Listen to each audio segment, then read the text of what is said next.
Bonsoir à tous, bonjour à tous. Voilà, ça fait déjà un petit temps que j'ai plus fait de live.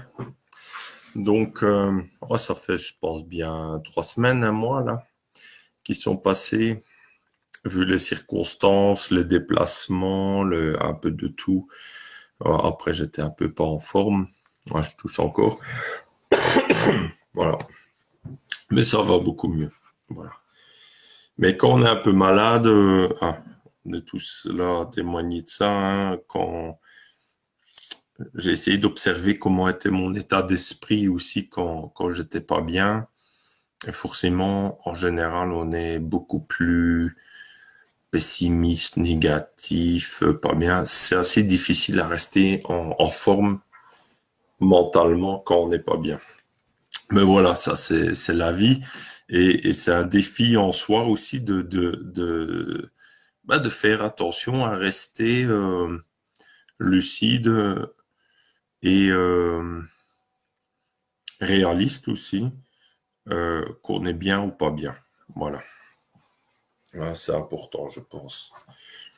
Parce que je pense qu'en France, et pas que en France, on voit bien, il y a beaucoup de situations très délicates dans le monde, hein, mais je pense que comme on vit là, hein, on est quand même une grande communauté qui suit les lives d'électroculture, qui vit en France.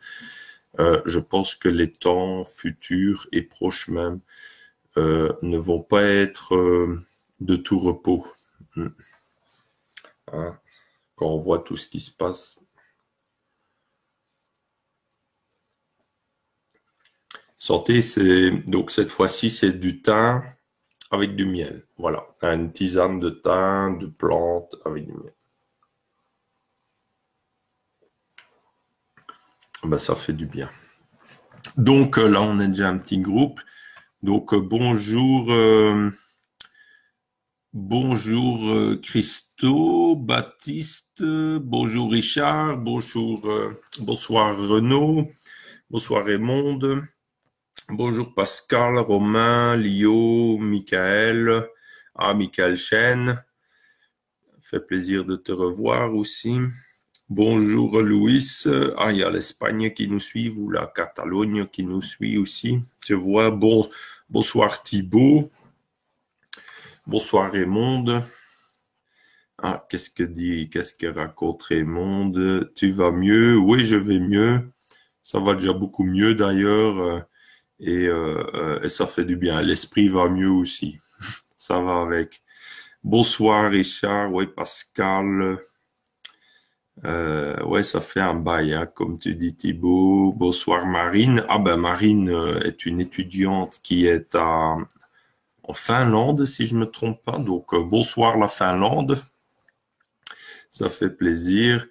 Bonsoir Mathieu. Bonsoir Louis. Ouais, on a Florian, Damien. Bonsoir Damien. J'ai pensé à toi encore il n'y a pas longtemps. Bonsoir Andrea. Andrea qui continue à faire énormément de conférences et de stages en Italie autour de l'électroculture. Bravo à toi. Bonsoir Raphaël, Daniel. Voilà. Quand j'étais en Saint-Pétersbourg, j'ai même rencontré un Italien. À Saint-Pétersbourg, on rencontre toutes les nationalités. On rencontre vraiment, c'est vraiment un melting pot de vie, de culture, de son et de lumière, je dirais même, parce qu'il y a vraiment beaucoup de musique aussi à Saint-Pétersbourg et beaucoup de lumière vraiment magnifique sur les bâtiments, sur l'architecture. C'est vraiment magnifique. Bonsoir, voilà. Bonsoir Tonio, bonsoir Maurizio, bonsoir Dominique. Donc, ça m'a fait grand plaisir de te rencontrer là, hein, il y a une dizaine de jours en Belgique. Ah non, c'est déjà 3 semaines déjà maintenant. Voilà. Donc on en reparlera. Donc pour ceux qui il y en a qui savent, d'autres qui savent pas. Donc j'ai été presque une semaine en Belgique où j'ai animé un stage et où j'ai rencontré des personnes exceptionnelles comme Dominique et aussi Henri et aussi d'autres personnes dont par exemple Xavier. J'ai rencontré des médecins aussi même intéressés dans toutes ces énergies alternatives, mais des médecins très officiels hein, qui pratiquent dans la région bruxelloise, on va dire, pour faire large. Et donc ça montre quand même que on est un réseau vraiment très, comment on dit, avec des personnes de tout horizon. Ça va du médecin à l'ingénieur, à l'ouvrier, au jardinier. Donc, c'est vraiment, on est un réseau vraiment assez fantastique qui se rejoint sur la recherche et l'étude et la compréhension des énergies dans notre univers et là, plus précisément, sur les effets sur les plantes et la vie en général. Hein, donc, ça montre qu'il y a quand même des choses positives qui se passent aussi en parallèle de beaucoup de choses négatives qu'on entend dans les médias. Hein, donc, il faut vraiment garder ça à l'esprit, à toutes ces événements et rencontres positifs. Hein, tout ça, c'est aussi comme je trouve des signes de l'au-delà pour nous aider à traverser ces moments difficiles et aussi nous aider à développer toutes ces techniques, à développer ces connaissances, parce que ce sera utile pour après. Hein, ce sera même pour maintenant déjà, hein, c'est très utile. Mais je pense que ça pourra être utile pour un beaucoup plus grand nombre après. Ce qu'on prépare aujourd'hui comme technique, comme découverte, comme acquis de connaissances, comme partage d'expériences, bah ça va vraiment, je pense, être très utile. Voilà. Donc, alors, il y a Tonio, il dit, alors les vacances, ça a été en réalité... souvent, les gens me disent, ah, t'es en vacances, tu travailles. En réalité, chez moi, tout ça, c'est mélangé. Hein. C'est rarement juste des vacances ou rarement juste du travail. Quand on fait ce qu'on aime, on va dire, hein, quand on travaille sur les sujets qui nous passionnent, ben, rencontrer quelqu'un passionné d'électroculture, pour moi, c'est des vacances aussi. Et en même temps, c'est du travail. Hein, donc, c'est très relatif. Hein. Allez, santé encore. Et j'espère qu'un jour, on sera dans un monde où tout le monde fera sa passion, tout le monde, on va dire, tout le monde œuvrera, exercera ses passions, ses motivations, ses projets, mais des projets qui peuvent être communs dans un plus grand nombre. Je ne parle pas de ces projets dans le sens individualiste du terme, où on pense qu'à soi, non, non. Des projets qui sont utiles pour tout le monde et on se fédère ensemble autour de projets communs qui nous passionnent tous. Et alors chacun trouve sa place à ce qu'il a à faire. Voilà. Moi, je suis convaincu que c'est possible, ça. Oui, Thibaut, je sais, il y a les huiles essentielles aussi. Effectivement, j'utilise aussi des huiles essentielles. Hein. Alors après, je peux pas dire lesquelles c'est exactement. C'est mon épouse qui s'en est occupée. Je m'occupe pas de tout, hein, mais en tout cas, je peux te dire que ça fonctionne bien.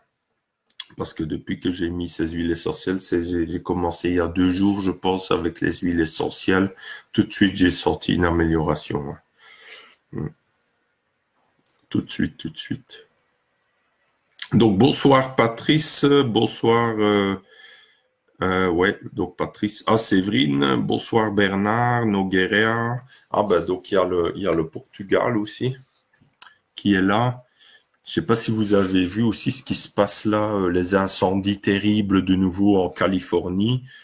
Ben, ça ressemble très fort à ce qui se passait en 2017, hein, donc des armements électromagnétiques, des lasers, des maisons qui brûlent, mais l'arbre à côté ou l'herbe à côté reste bien vert. Donc on voit bien que c'est pas des incendies classiques naturels. Hein, ça n'a rien de naturel.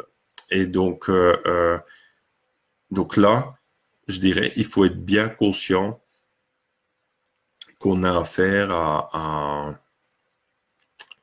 un système, à des autorités assez diaboliques qui sont capables d'aller réduire votre maison en cendres. Imaginez, vous êtes là aux États-Unis, cool, relax dans votre lotissement en Californie, et on vous annonce à la radio qu'il faut évacuer parce que soi-disant il y a un incendie. Et alors vous évacuez, et alors vous revenez chez vous, allez voir vos ruines qui restent là, et vous vous rendez compte que l'herbe à côté reste verte, les arbres ils sont pas touchés, que c'est juste votre maison, la maison d'à côté. Vous dites, c'est pas un incendie qui est passé. Par exemple, en Australie, il y a des incendies qui passent comme ça, et les maisons sont conçues pour que l'incendie, le feu de broussaille passe, la broussaille a brûlé et la maison n'est pas atteinte.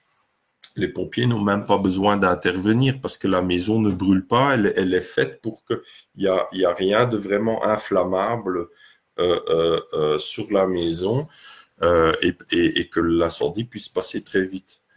Hein. Mais là, on voit bien que c'est l'inverse qui se passe. C'est les maisons qui sont réduites en poussière, surtout où il y a du métal. Hein, donc, ça pose des questions.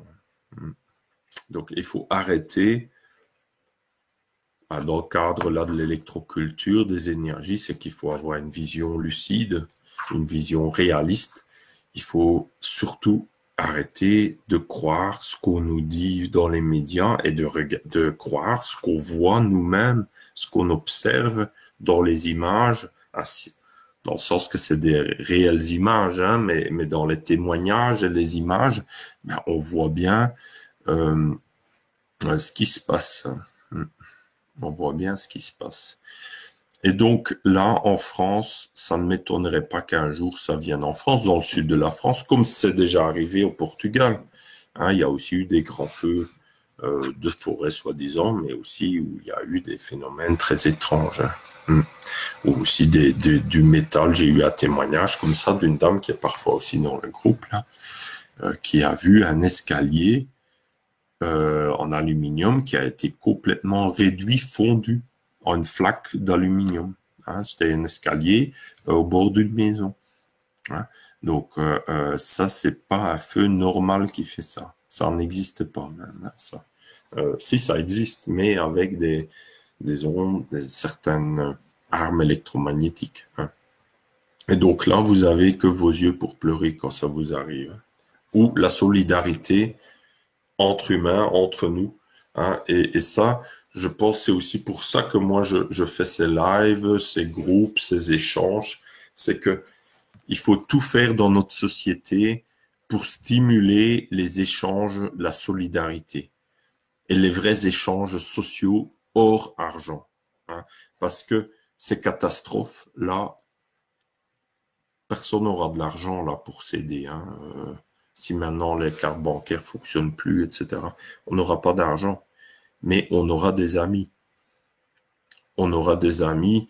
L'un, il connaît bien les champignons, il ramène des champignons de la forêt, ça lui coûte rien, c'est son plaisir. Un autre, il aime bien cultiver des salades, un autre, il aime bien construire des cabanes. Et comme ça, on s'entraide et on s'en sort. Mais sinon, on s'en sort pas du tout. Sinon, on est là tout seul. Ah, est-ce que je vais d'abord chercher des champignons, me construire une cabane? On n'a pas le temps de faire les deux choses. Donc, ou on mange, ou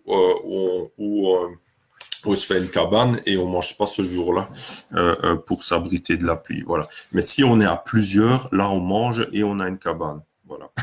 Hein, donc ça, c'est quand même pas mal. Et donc, je pense que ça, c'est vraiment important de prendre conscience de ça dans notre société qui pousse à l'individualisme, à l'égoïsme, qui pousse à supprimer tout ce qui est sentiment de compassion, C'est une catastrophe, cette société. Voilà, et ça devient de pire en pire. Sauf dans nos réseaux où on œuvre pour l'inverse. Voilà, maintenant qu'on est un petit groupe de 30, là, je vais commencer à parler des sujets annoncés. Donc, bonsoir Thérèse, Arnaud, Hélène, Christophe, petit homme vert, merde. Ah oui, il n'y a peut-être pas beaucoup de lumière, je sais pas. Bonsoir Nakshun.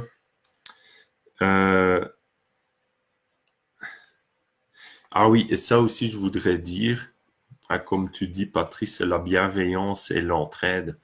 Souvent, on nous, dans les médias et certains auteurs aussi, de la, comment on va dire, de la collapsologie ou de la... moi, je suis pas tout à fait d'accord avec ça. Pourquoi? Parce que même si tout s'écroule, on va dire, l'économie s'écroule, il n'y a plus rien dans les magasins ou n'importe quoi. Ouais, une partie peut devenir violent. Et dans cette théorie-là, c'est que c'est dans l'idée que tout le monde va s'entretuer. Pas forcément. Pas forcément. Je vais vous raconter un exemple. Ce qui s'est passé, par exemple, parce que j'ai compris sur l'île Saint-Martin, où déjà maintenant, les pauvres, les vraiment très pauvres, par exemple, un SDF, il n'est pas en train de s'entretuer avec un autre quand même. Donc, voilà. Il y en a qui sont agressifs, des très pauvres, mais c'est quand même une minorité vu le nombre. Et je pense que par exemple, qu'est-ce qui s'est passé, par exemple, à l'île Saint-Martin quand il y a eu l'ouragan? Au début, ils étaient vraiment laissés pour compte. L'État français n'a rien fait pour les aider au début. Même après, ils ont presque rien fait. Oui, après, ils sont venus avec les gendarmes et ils ont nouveau redistribué des amendes d'excès de vitesse. Ça, ils savent bien faire. Mais sinon, ils ont presque rien fait pour les aider. Au début, il y avait de la criminalité quand même, mais pas énorme, pas autant qu'on pourrait le penser. C'est pas que tout le monde s'entretuait, parce que sinon il y aurait la moitié de l'île qui serait morte. C'est pas vrai. Donc il y a eu des morts à cause de l'ouragan, ça c'est sûr, mais il y a eu de la criminalité, mais très vite les gens, par solidarité, par connaissance, se sont regroupés pour s'entraider. Pendant que les uns dormaient, il y en a qui veillaient à ce qu'il n'y ait pas d'attaque ou qu'il n'y ait pas d'agression, qu'il n'y ait pas de criminalité. Et ils se sont regroupés et la solidarité a fait que ça a évolué assez paisiblement finalement. Ils sont entraidés.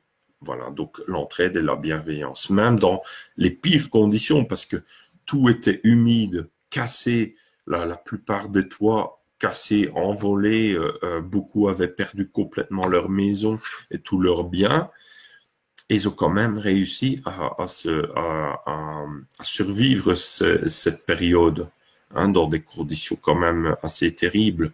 Et à survivre sans s'entretuer, en restant relativement calme donc la nature humaine, sa nature, c'est de s'entraider. C'est ça qu'il faut comprendre. Et ça, c'est extrêmement positif, ça. C'est quelque part les catastrophes refaire remonter la nature humaine dans l'humain. Moi, je pense que c'est parfois ouais, voilà. Donc je pense que ça c'est très important à s'en rendre compte. Et pour que la nature humaine ou les humains commencent à s'entretuer, souvent il faut qu'il y ait l'élément peur, intimidation. Il faut qu'il y ait un chef au-dessus qui dirige une vingtaine, trentaine, centaine de soldats ou de personnes qui dit voilà, si toi tu tires pas, parce que même un soldat, parfois il veut même pas exécuter l'autre en face. Et parfois, il le fait pas et alors il est fusillé par son chef ou un autre soldat qui est ordonné de le fusiller. C'est un exemple, mais c'est pour dire que un humain ne va pas comme ça tuer un autre humain facilement. Mais il y en a, ça existe, il y en a qui sont dressés pour, mais on va dire que c'est une minorité. Et donc ça, il faut être très bien conscient que c'est une minorité qui peut manipuler une majorité. Oui, ça existe, hein, comme ce qui se passe dans les guerres. Hein. Mais il faut que cette minorité qui est très gentille, très bienveillante, non, cette majorité qui est globalement gentil, bienveillant, hein, l'être humain, la nature humaine, ben, il faut quand même être conscient que ça existe. Parce que ça, c'est le réalisme. Il faut quand même être vraiment conscient que ça existe et comment ça se met en place, ces mécanismes. Parce que c'est comme ça que les politiques et le système arrivent à manipuler le peuple pour s'entretuer. Voilà. Et c'est ça, il faut vraiment être bien conscient de ça. Hein. Parce que ça, il faut éviter au maximum. On n'est pas là pour s'entretuer. On est là pour s'aider. Voilà. Voilà. Comme Renaud dit, complémentarité et redistribution des connaissances et des informations, ça ressemble à la biodiversité qui nous montre la nature. Ouais. Bah, j'avais lu justement un article ou vu une vidéo qui disait que dans la nature, c'est un gars qui fait des vidéos aussi sur Internet qui s'appelle, je pense, Jean Barendorf. Moi, j'aime bien l'écouter, lui. Il est très cultivé, il dit beaucoup de choses sensées aussi. Mais il y a aussi Philippe Gendron aussi, j'aime beaucoup écouter. Il est aussi très cultivé.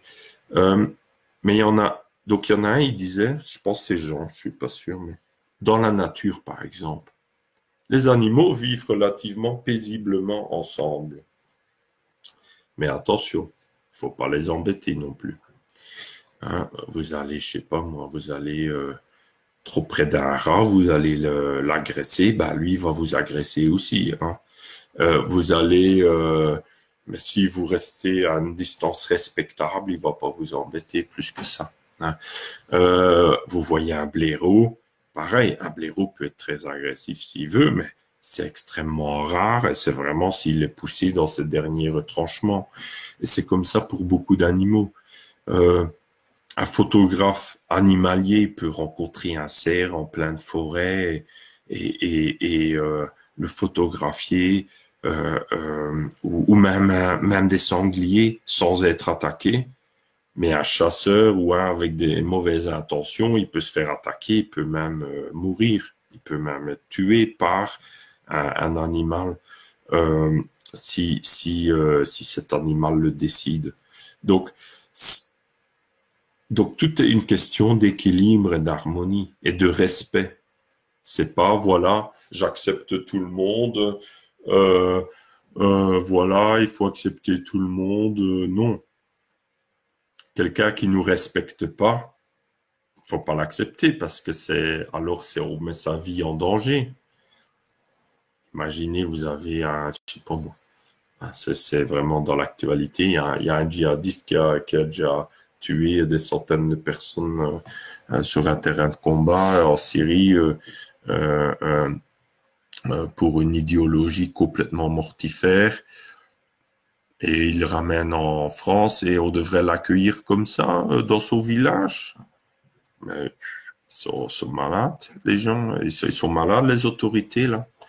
Hein, donc lui, un criminel est amené ici en France et on devrait comme ça l'accueillir sans broncher, sans qu'il ait un procès, sans qu'il ait... on va dire que si on est dans un état de droit, il y a un procès, non. Là, on dirait pas. Donc là, c'est le monde à l'envers. Là, il y a un problème. Hein, les notions New Age et notions d'une certaine politique au pouvoir où il faudrait accueillir tout le monde. Là, c'est complètement starbé, c'est complètement mortifère, c'est complètement suicidaire. Et d'ailleurs, c'est ce qu'ils font. Hein, c'est ce qu'ils font. Ils suicident le peuple hein, et ils le remplacent. Voilà. Et ils font pareil avec les plantes. Ils suicident les plantes, ils tuent les plantes, ils les remplacent par des hybrides. Voilà.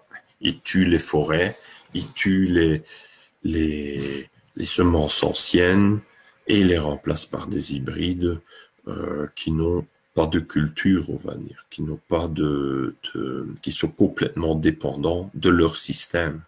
Hein. On voit que dans chaque domaine de la société, ils reproduisent la même logique mortifère.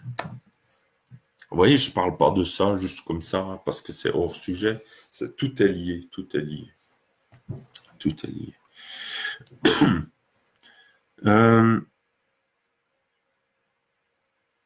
Ouais, comme tu dis, hein, Mathieu, hein, ouais, les systèmes étatiques prônent la violence et la peur alors que l'homme est bienveillant. Voilà.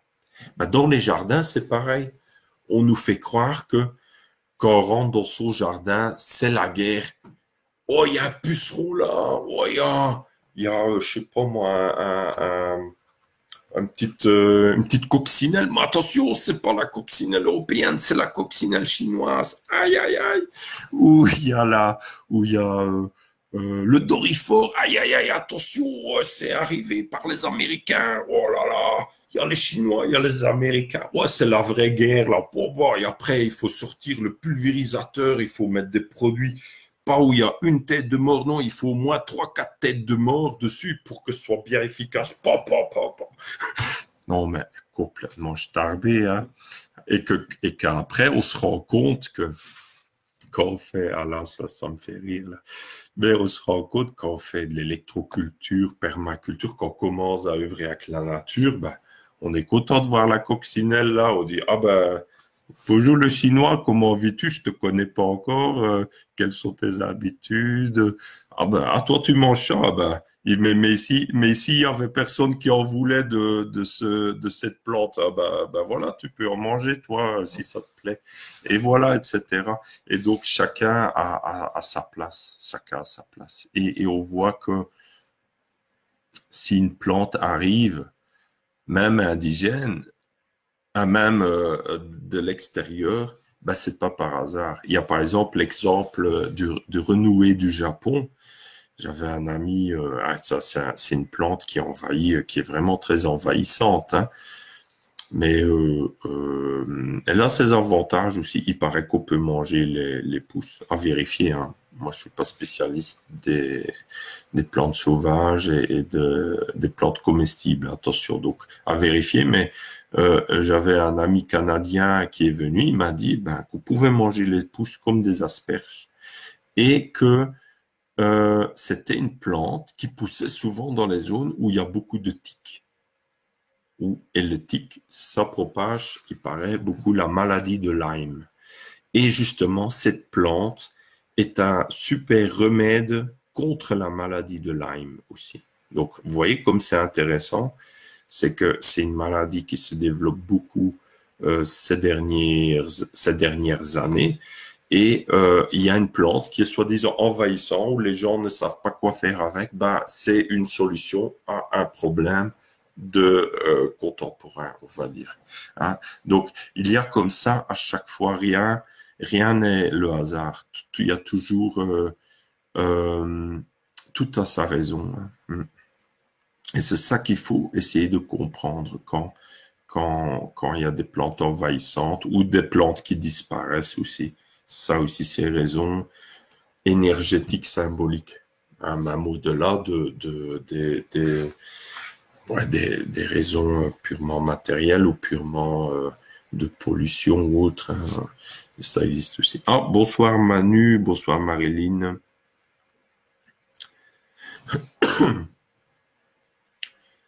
Ouais, bonsoir Christophe. Ouais, comme il dit, hein, je vois les choses comme ça aussi. La nature humaine est puissante et nous sommes des êtres empathiques à la base. Ouais.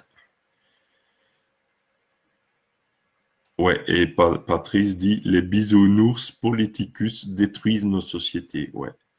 Parce que les politiques, eux, ils ont l'art à cultiver ce côté bisounours, ce côté gentil des gens, à les faire miroiter que tout le monde est comme ça, pendant que eux, c'est des vrais fauves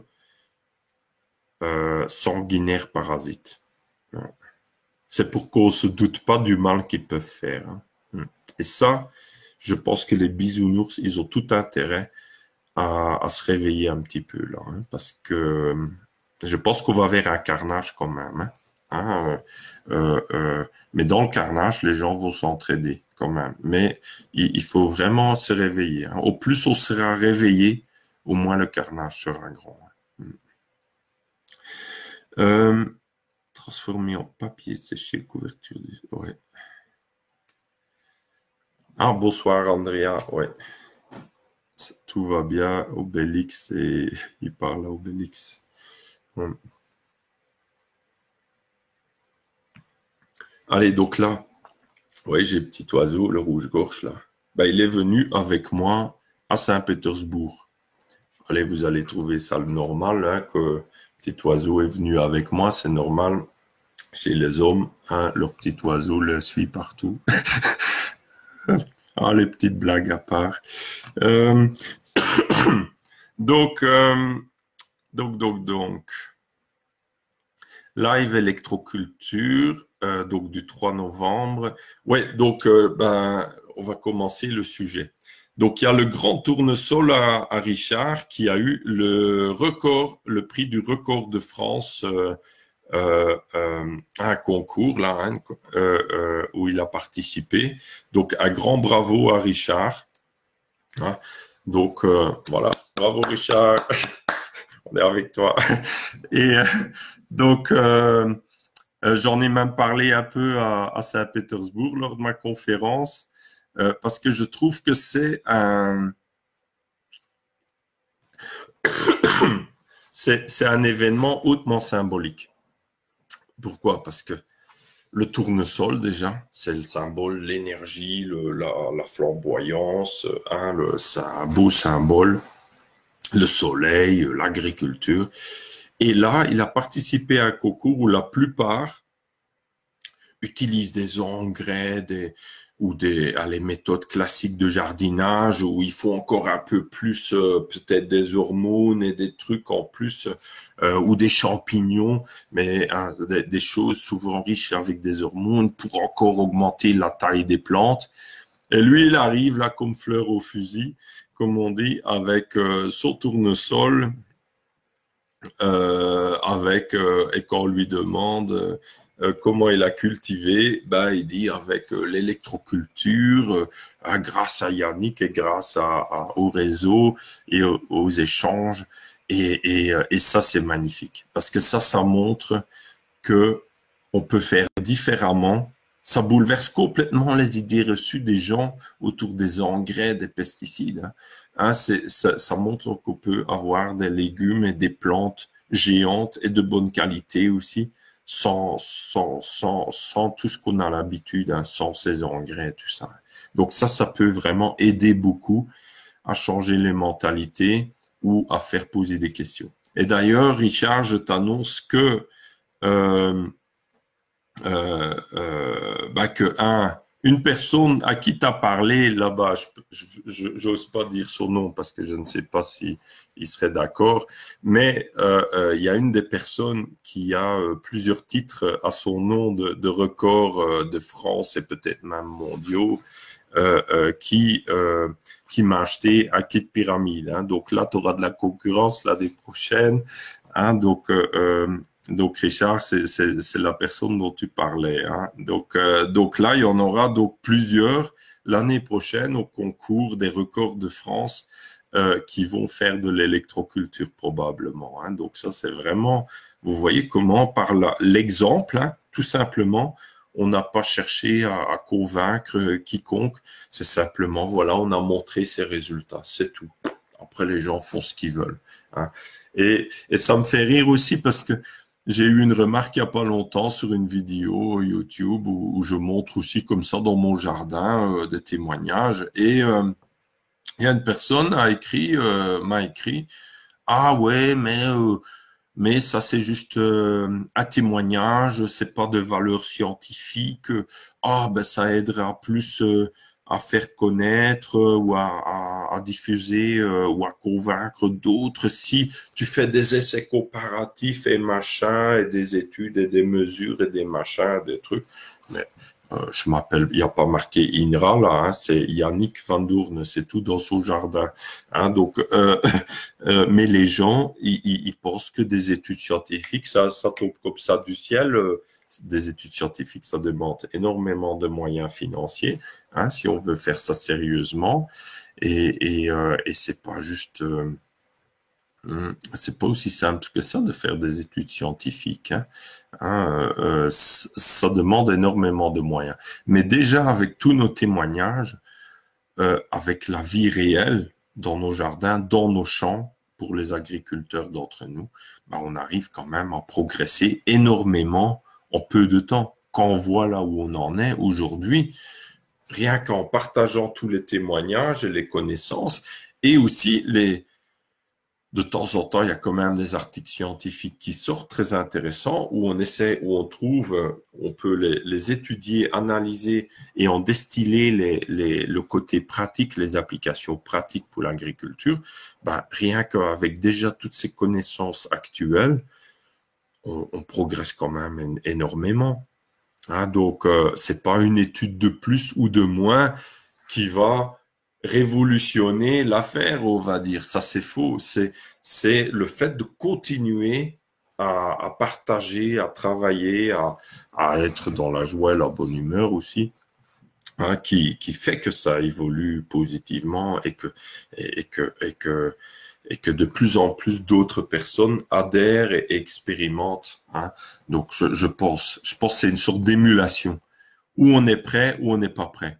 T'es pas prêt à essayer maintenant, c'est pas grave, reviens l'année prochaine si tu veux, quand ça te va. Sinon, ben, quand j'ai une bonne salade électrocultivée du jardin, ben, viens manger un barbecue avec nous et on partagera la salade. Si tu en veux une comme ça aussi, ben, tu fais de l'électroculture et tu auras aussi des salades de 50 centimètres de large. Voilà. Voilà. Et s'il ne croit pas qu'il veut que ce soit scientifique, bah, qu'il attend alors devant son PC, qu'il y a une étude scientifique qui sort. Et je pense qu'à 90 ans, il sera encore en train d'attendre devant son PC que l'étude scientifique apparaisse. Je dis ça pour rigoler, mais c'est ridicule. Voilà. Mais voilà, c'est un peu une petite aparté. Mais voilà, encore bravo à Richard, hein, pour ce record de France qui a fait déjà pas le tour du monde, je dirais, mais il a déjà été jusqu'à Saint-Pétersbourg, hein. Et d'ailleurs, à Saint-Pétersbourg, j'ai rencontré à la fin de ma conférence, hein, pour ceux qui ont assisté, j'étais vraiment très heureux que le film a réussi, hein. Donc j'ai mis mon téléphone portable sur un petit trépied que j'ai acheté à l'aéroport, tout simplement. Je l'ai mis en place, j'ai cliqué play et ça avait l'air de marcher très bien. Il y a un film qui a été fait là-bas aussi, mais il est très très lourd. J'ai pas encore réussi à le télécharger complètement et je ne sais pas si la qualité est aussi bonne. Donc, mais si la qualité est aussi bonne, je la publierai aussi. Mais ça m'a fait énormément plaisir de pouvoir diffuser cette conférence en live et à la partager sur Internet. Et vous avez vu, à la fin de la conférence, il y a un monsieur qui s'est levé. Il n'y avait pas énormément de monde, mais c'était pas non plus c'était pas grave, ça. Mais ce qui compte, c'est qui est là. Et là, il y avait un rédacteur en chef d'un journal, là. Après, moi, je connais pas encore assez le russe, hein, mais vous voyez là, ça c'est le journal. Oui. Voilà.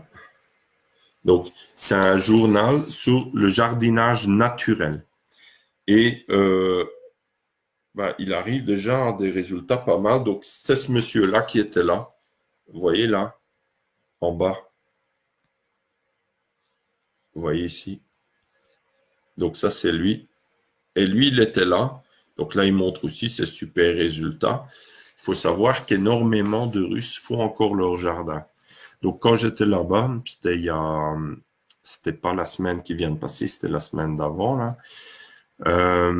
J'avais une guide, russe-français, mais une vraie russe. Elle parlait très bien français d'ailleurs aussi, hein, donc bonsoir Elena, hein. Et elle disait, elle avait dans les 30 ans, elle disait que la plupart des Russes, encore, ils ont leur jardin, leur datcha. Ou dans la famille, ils ont leur datcha, ils font encore le potager. Et il y a beaucoup comme des petits concours de celui qui a la première fraise ou la première ci ou première ça. Parce que là-bas, la saison est très courte. Et ils cherchent quand même tous à un peu booster la croissance de leurs plantes, à avoir des récoltes satisfaisantes dans des conditions difficiles. Parce que Saint-Pétersbourg, c'est quand même très au nord. C'est assez froid. Quand on est au nord de Saint-Pétersbourg ou au sud de Saint-Pétersbourg, le climat est déjà plus chaud au sud qu'au nord. Il faut savoir, ça fait environ 60 km de large. Donc les jardins, ils sont souvent à 100 km autour de Saint-Pétersbourg. Ils prennent la voiture, le métro, le train. Je pense que les lignes de métro, la plus longue est 60 km, quelque chose comme ça. Donc imaginez-vous, c'est une ville gigantesque. Et, mais ils ont quand même beaucoup leur jardin, ce qui paraît très étonnant. Et il disait, les jeunes générations, eux, perdent beaucoup cette habitude.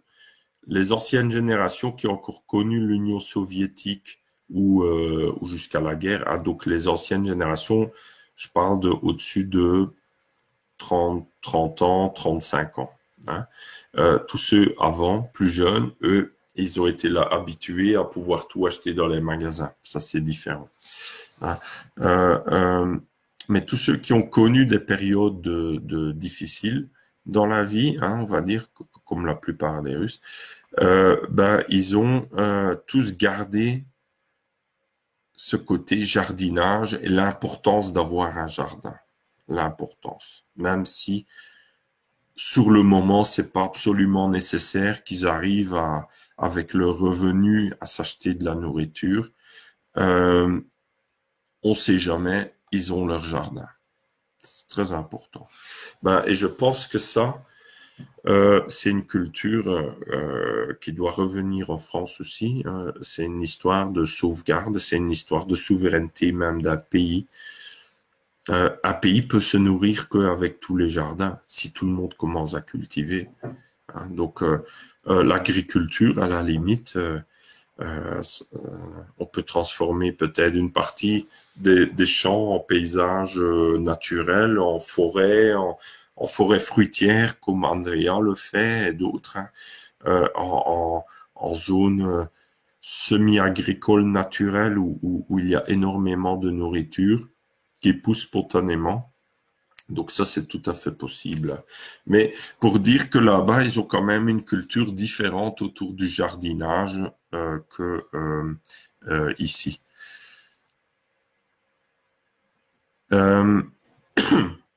Qu'est-ce que je voulais dire aussi? Oui, la personne, là. Comment j'ai rencontré cette personne. Je vais sûrement le revoir quand je retournerai à Saint-Pétersbourg.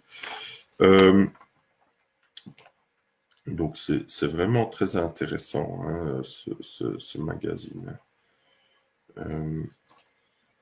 Donc, c'est marrant qu'en plein Saint-Pétersbourg, une ville de millions d'habitants, on rencontre des personnes comme ça, rédacteurs en chef d'un journal de jardinage. Vous voyez, c'est quand même exceptionnel, ça. Pour vous dire, quand j'étais dans l'avion, un petit témoignage, il y a le steward qui arrivait et il servait les boissons. Et alors, moi, je réfléchissais, je pensais, ce serait bien un bon verre de vin rouge et un verre d'eau. J'avais envie d'un verre d'eau aussi. Donc, un verre d'eau et un bon verre de vin rouge. Et le steward, il continue et il arrive à mon rang dans l'avion. Et alors, il me demande qu'est-ce que je veux. Et moi, je dis, et donc il parlait allemand. Donc, c'était Lufthansa. Et moi, je dis un verre de vin rouge. Et je dis que ça. Je dis pas un verre d'eau, hein, je dis un verre de vin rouge. Et le steward, il me donne un verre de vin rouge et un verre d'eau. Alors moi, je dis merci. Mais j'ai vraiment fait attention, j'ai vraiment dit qu'un verre de vin rouge. Et lui, il m'a donné les deux. Et ça, c'était, je trouvais impressionnant. Je me dis, ça, c'est intéressant. C'est comme de la télépathie différée. Hein. C'est parce que j'avais pensé ça quelques minutes avant et il m'a donné ces deux choses. Et voilà, et alors j'arrive à Saint-Pétersbourg, etc. Et alors, sur cette expérience-là, cet événement-là, je réfléchis. Je me dis, quand je ferai ma conférence, là, c'était le surlendemain, ben, au lieu qu'il y ait des scientifiques là ou des gens de bureau de la grande ville, ben, ce serait bien qu'il y ait ou ce serait bien que je rencontre des gens autour du jardin, comme nous, là, entre nous, parce qu'on voit que c'est par la base que ça se développe, l'électroculture, ben, qu'il y ait des gens autour du jardinage, autour vraiment des vrais gens qui soient là. Ah, des vrais, tout le monde sont des vrais gens, mais vous m'aviez bien compris. Hein. Et, euh, et alors là, bah, il y avait quelques personnes dans la conférence. Et à la fin, il y a ce monsieur qui se lève, rédacteur en chef d'un journal de jardinage, et en plus jardinage naturel. Vous imaginez la coïncidence, hein, la synchronicité, c'est quand même incroyable, impressionnant. Hein. Donc, c'est vraiment quand on émet une idée, ben, vous pouvez être sûr que l'univers nous écoute. Et si c'est une bonne idée, ben, elle fera tout pour la mettre en œuvre. Hein. Elle fera tout pour vous aider à la mettre en œuvre. Naturellement, il faut faire la conférence, il faut faire quelque chose. Mais tout se met en place tout seul. Voilà. Et donc, du coup, maintenant, quand j'ai des Russes qui veulent se renseigner sur l'électroculture, j'en avais comme ça un ou deux, ben maintenant, je peux leur envoyer le lien de cette conférence. Voilà. Et petit à petit, ben, on apprendra le russe et d'autres Russes vont sûrement s'y mettre à l'électroculture et commencer aussi à diffuser leurs expériences. Ce qui est très bien. Voilà, voilà. Et alors, le lendemain ou le surlendemain, j'avais un rendez-vous avec... Ah oui, ça, je vais vous raconter aussi. Donc, je continue sur cette... on va dire sur cette expérience métaphysique ou télépathique ou intuitive, comme on peut l'appeler. Et j'avais rendez-vous avec la traductrice, guide traductrice, à l'église pour une visite, l'église Notre-Dame de Kazan. C'est une grande cathédrale, église au plein centre de Saint-Pétersbourg, mais il y en a beaucoup, beaucoup hein, là-bas. Et là, je vois ce bâtiment, je rentre dans ce bâtiment, on sent comme une lourdeur. C'est vraiment immense, mastodonte, vraiment mastoc, comme on dit. Hein. Et là, je vois des grands lustres pendre. Hein, donc, des grands lustres comme on peut voir dans des châteaux, dans des grandes églises comme ça. Et je me dis, je vais me mettre exactement en dessous. Donc, vous avez ce grand lustre, et après, vous avez comme une pointe, et moi, je me suis mis justement, exactement en dessous. Et là, j'ai senti vraiment qu'il y a une énergie très forte.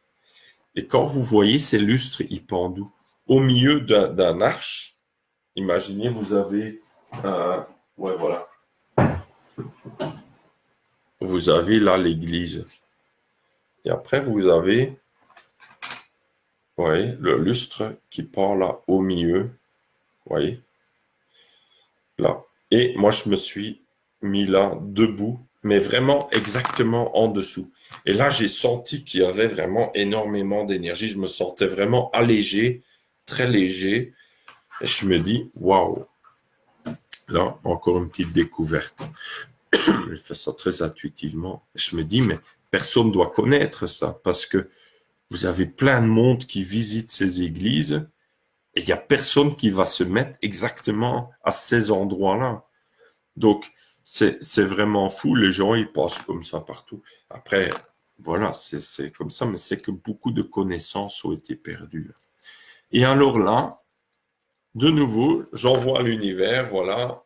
Ce serait bien qu'il y ait une bonne nouvelle qui arrive autour de ma présence ici pour m'aider à développer l'électroculture ou autour du jardinage ou autour voilà, qui est une bonne nouvelle. Et la traductrice guide, elle essayait de faire des rendez-vous pour moi, elle appelait à droite à gauche et elle avait des contacts avec ce jardin botanique. Mais il faut savoir qu'en Russie, souvent, il faut prendre les rendez-vous 2 mois, 3 mois à l'avance, parfois un mois à l'avance.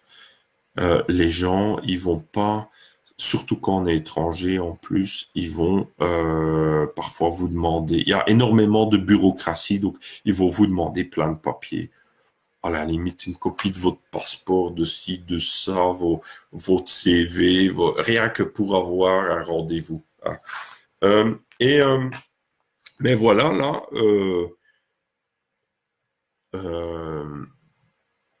c'est pas toujours comme ça, mais c'est aussi beaucoup le bouche à oreille aussi.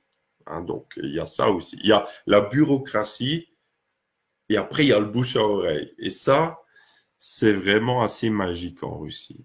Et ça, un Russe me disait, en Russie, c'est radio talk. C'est vraiment bouche à oreille. Ça parle de partout. Et c'est comme ça que les portes s'ouvrent, en plus ou en dehors ou à travers cette bureaucratie. Et après, je découvre, hein, moi, je connais pas la Russie, hein, mais c'est ce que je découvre. Et, euh, et donc, la guide arrive, et moi, j'étais en dessous de ce lustre. Et la guide arrive et elle me dit, ouais, j'ai une super nouvelle. On a rendez-vous demain à 11 heures au jardin botanique avec l'assistante du directeur. Waouh, super, ok.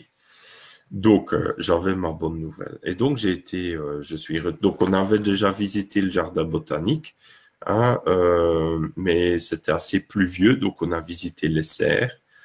Vous avez vu toutes les photos sur ma page Facebook, je suppose. Hein, c'était de très, très belles serres, magnifiques. Et, et après, ben, le lendemain, donc, rendez-vous avec cet assistant. Et cet assistant, voilà, c'est intéressant. Il posait des questions, il était curieux quand même, hein, il était curieux.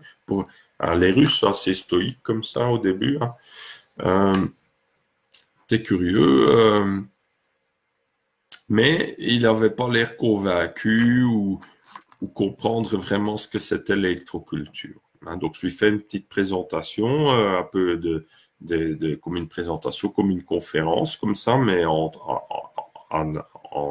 à deux, avec la traductrice. Et alors, vu ses remarques, c'était comme si, et ça, on voit ça dans la société entière, on va dire, hein, c'est que les agronomes et tout, ils sont tellement formatés, on est tellement formatés que les plantes se nourrissent d'engrais, de substances dans le sol, qu'on pense qu'il n'y a que ça. Et donc lui, il disait, ah oui, mais la plante se nourrit de telle et telle substance, c'est ça qui fait tel effet ou tel effet, et que moi je parlais que des effets des ondes, des effets des énergies magnétiques et de l'influence du magnétisme terrestre sur les plantes. Et pour lui, si ça poussait mieux, c'est parce qu'il y avait telle et telle substance. Alors moi, je lui ai amené les exemples comme sur les coulées de lave, où les plantes poussent sans sol, sans substance nutritive, ou les plantes, ou sur de la roche, où je lui ai expliqué un peu les effets des orages, un peu les exemples classiques pour un peu faire réfléchir, hein, ou même le plus intelligent, ou même le plus moins, le plus formaté à de la matière, à se poser des questions. Et je lui ai dit, voilà, je pense que ça, c'est important aussi dans les discours à faire attention, c'est que l'électroculture n'est pas là pour être spécialement une alternative aux produits, aux engrais, on va dire, hein, ou à toute la théorie de la fertilisation par rapport aux éléments. Parce que les gens sont tellement formatés avec ça que ça fait partie d'eux et que quand on attaque leur théorie dans laquelle ils croient, alors on ne les attaque pas, hein, mais quand on met en doute, ben, ça peut les perturber énormément. Et je pense il faut surtout pas trop les perturber. Les gens sont déjà assez perturbés comme ça. Euh, mais, euh, mais je pense qu'il faut faire comprendre que, voilà, on a la dimension matérielle du sol, de la vie du sol, des engrais, de la nutrition des plantes. On connaît, il y a toute une science autour de ça, on ne remet pas ça en cause, on va dire, pas en premier temps, on va dire. Euh, mais après, voilà, avec l'électroculture, on est là pour apporter aussi toute la dimension électromagnétique, magnétique, énergétique qui entoure la plante et la vie du sol et d'optimiser ce côté-là. Vous voyez, je ne sais pas si je me fais bien comprendre, mais c'est important de ne pas être dans l'opposition, mais de montrer, voilà, là, la science a évolué, connaît maintenant bien tout ce qui est nutrition du sol, le côté matériel, la physique du sol et la nutrition des plantes, la fertilisation. Et maintenant, on va regarder en plus, pour optimiser encore plus, tout ce qui est, euh, on va dire, fertilisation électromagnétique en plus, on va dire, hein, ou en parallèle. Hein, c'est une autre dimension. Qui n'a pas encore été énormément pris en compte jusqu'à présent, mais qui peut avoir qui peut donner des améliorations spectaculaires. Et alors là, quand j'ai présenté ça de cette façon, là, ses oreilles étaient déjà beaucoup plus à l'écoute. Là, ça m'intéressait parce qu'ils ne se sentaient pas attaqués sur ce qu'ils connaissaient déjà. C'était une nouvelle dimension qui s'ouvrait, une nouvelle porte qui s'ouvrait. Et alors là, je lui dis, alors lui il disait, par exemple, ah oui, mais je vois pas trop au jardin botanique comment ça peut être utile. Vous devriez plutôt aller voir des agronomes ou dans l'agriculture. Alors moi j'ai dit non. Oui, oui et non, mais ça peut aussi être très utile dans le jardin botanique, je lui dis. Un exemple, si vous avez une plante rare qui, malgré tous vos meilleurs soins de choix du sol, de conditions climatiques dans la serre ou dans le jardin, elle éprouve quand même des difficultés, vous voulez quand même la faire survivre, ben là, vous pouvez par exemple mettre un circuit Lakowski. Vous pouvez par exemple mettre, peut-être utiliser des roches paramagnétiques. Hein. Donc, et alors, je lui ai expliqué l'histoire du circuit Lakowski. Et je lui ai dit, comment c'est simple. Je lui ai dit, moi, je gagne rien à ça. Vous installez un circuit Lakowski, vous prenez un bout de fil de cuivre. Moi, je vous dis ça pour aider, pour faire connaître l'électroculture. Et alors là, très intéressé aussi, parce que dans les jardins botaniques, ils ont souvent des plantes très rares ou des plantes qui sont centenaires ou donc, et dans des conditions souvent difficiles, parce que souvent ils viennent d'autres climats et ils essayent de les garder avec les moyens du bord, avec leur climat, leurs conditions, en vie, de les regarder en vie et et en meilleure santé possible. Donc c'est pas toujours évident, surtout à Saint-Pétersbourg où il n'y a pas beaucoup de luminosité. Hein. En hiver, ils ont parfois que 2 ou 3 heures de jour. Hein? Et en été, dans l'année totale, il n'y a que 60 jours de soleil. Hein? Et sinon, c'est souvent très gris. Donc vous voyez qu'il y a beaucoup de plantes, ils sont en déficit de lumière, hein, surtout s'ils viennent de zones sur Terre où ils ont l'habitude d'avoir beaucoup plus de lumière. Donc, il faut que toutes les autres conditions soient optimisées. Donc, du coup, voilà, là, on voit que l'électroculture, ça peut intéresser dans tous les domaines. Hein, que ce soit un agriculteur, un conservateur d'un jardin botanique, etc. Donc, je lis si vous avez des questions, n'hésitez pas.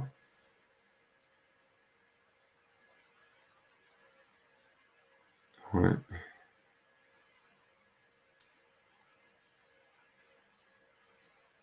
Respect. Respect. J'aime bien le mot là, respect avec res et paix, de paix. C'est pas je pète un coup, non, c'est la paix. Ah, c'est pour rigoler. Donc, merci Mickey. Donc, voyez ça? Vous voyez ces fruits-là, c'est vraiment, ça me semble vraiment intéressant. C'est une sorte d'aubépine, mais avec des fruits très gros. Vous voyez? Et ça sent vraiment bon. Ah, mais moi, j'aime bien. C'est vraiment, ça sent un côté très fruité, pomme poire, comme ça. Ça sent vraiment bon. Et donc là, ils sont déjà un peu desséchés, vous voyez, ils sont déjà réduits en volume, hein. Mais j'en ai pris quelques-uns avec parce que moi, j'avais pas encore vu ça en France. Et donc, on peut faire, c'est comestible, on peut faire de la confiture avec tout ce qu'on veut, on peut les manger comme ça. C'est vraiment intéressant. Donc, et là-bas, en Russie, c'est très commun. Pour eux, c'est tellement commun qu'ils y font même plus attention. Mais vous voyez que parfois, on est assis sur des trésors, hein.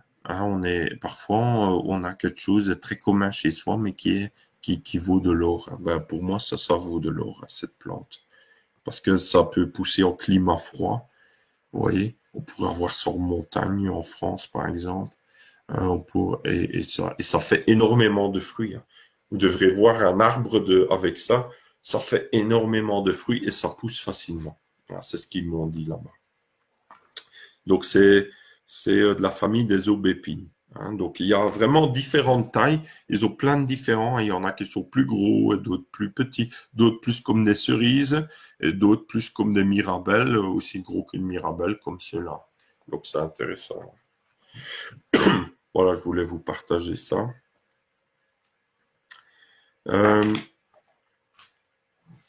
Donc, où est-ce qu'on en était? Ah, je vais revenir sur le sujet, hein, maintenant. Ben, un grand bravo aussi à Andrea, hein, qui a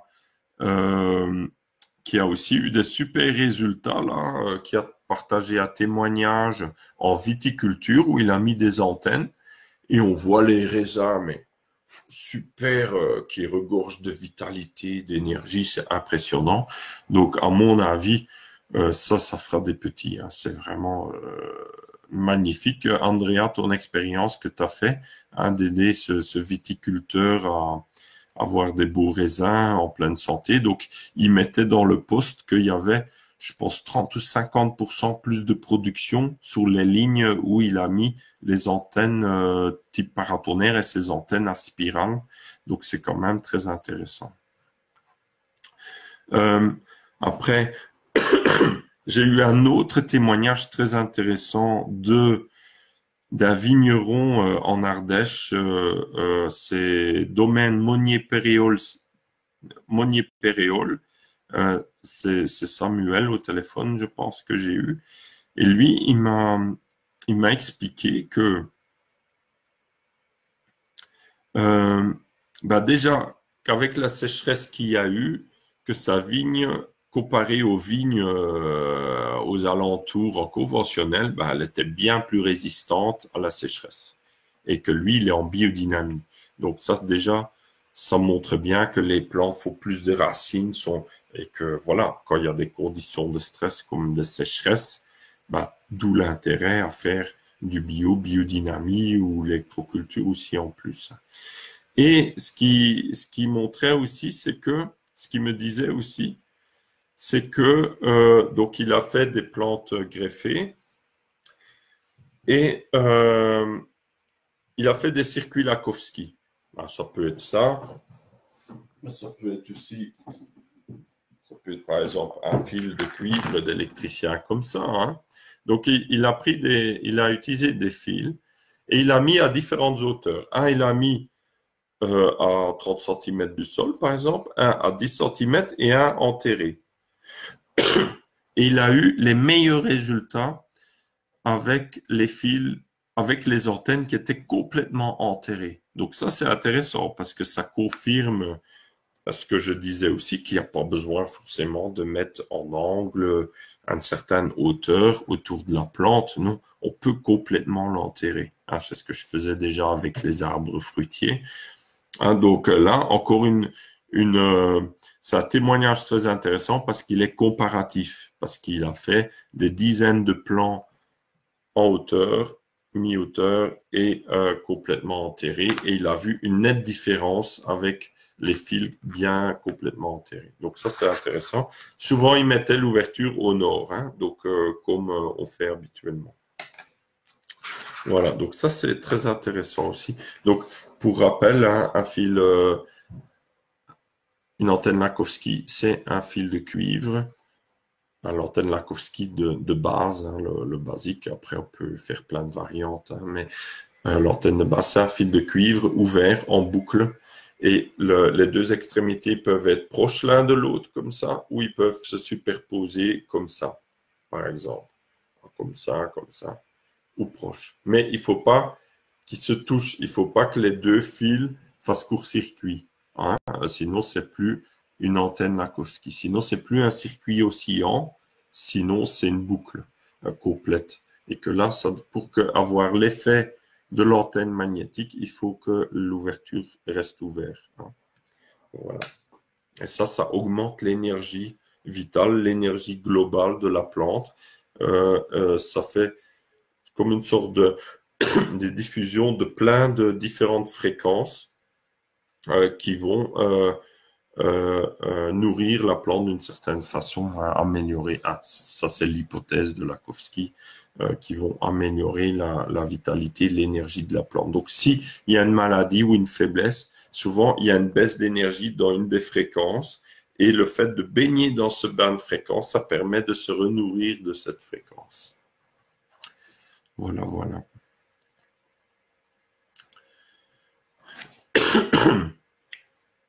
Ah, Mickey dit c'est du gratte-cul. Non, non, c'est pas du tout du gratte-cul. Hein.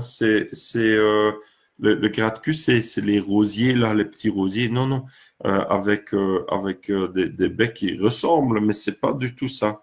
Ça gratte vraiment pas du tout. Moi, j'en ai mangé comme ça, aucun problème. Hein. C'est vraiment bon. C'est pas comme le gratte-cul. Hein. Ça chatouille pas, ça gratte pas, donc c'est pas du tout comme le gratte-cul. Le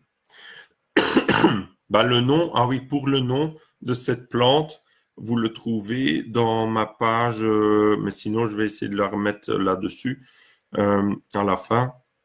Mais vous le trouvez, le nom latin, dans la page Facebook personnelle à moi, où j'ai mis les photos du jardin botanique. Hein. Donc, et sinon, je le mettrai dans les commentaires de cette vidéo à la fin.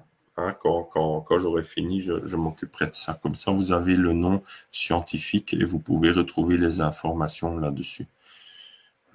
Sinon, vous le trouvez sur ma page personnelle. Donc.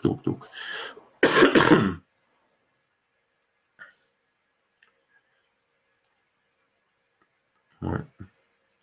Ouais, donc là, il y a Mickey qui dit, par exemple, moi, je me sers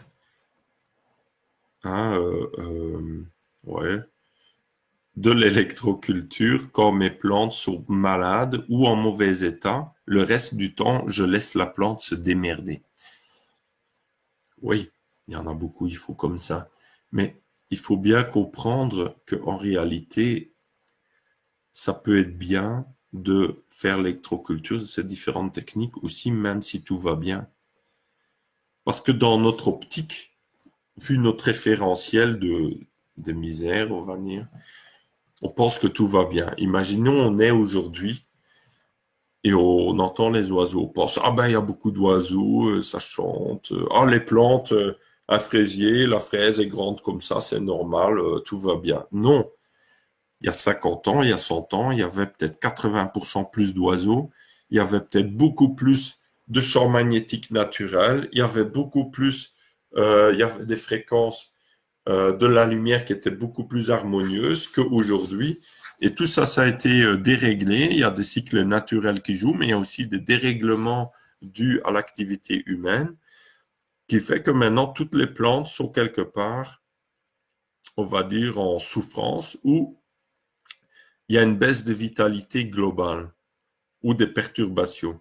Et le fait de faire ces différentes techniques d'électroculture, ça va augmenter toutes ces énergies vitales, ça va aider avec des énergies naturelles, parce que si on amène différentes couleurs, par exemple, c'est quelque part, on va harmoniser comme les couleurs de l'arc-en-ciel, on va harmoniser l'équilibre des couleurs.